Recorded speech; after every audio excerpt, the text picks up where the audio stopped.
আমি আইলে এটা পড়ে মা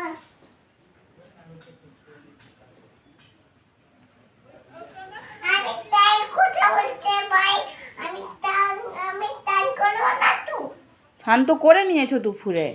আমি গরম জলে ঠান্ডা জলে থাকবো না ঠান্ডা জলে স্নান করবে?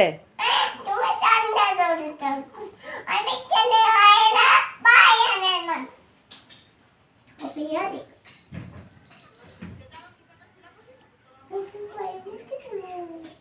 তুমি তো খাওয়া দাওয়া করে নিয়েছো, আর নমটা করে হাত দিতে হবে না। করবো তো আমি সেই কথা বলতে মা দিয়ে দাও বাবা ভাই তো মাই আনে খাবে নাই করে এত ঝগড়া করলে কি হয়? মাই আনে না না আমাকে একটু দোকান করতে বাদ দিয়া আনে কে এত ঝগড়া করে? আমার সেই কথা বলতে মাইয়া না ফুল ফেলতে নেই ঠাকুরের কাছ থেকে নিয়ে? এটা দিয়ে রাখতে শাড়ি তোমার খুলে যাচ্ছে যে। না হয়ে গেছে। কালো ব্যাগ পরে যাচ্ছে আচ্ছা, কালো আর ব্ল্যাক পরে যাচ্ছে।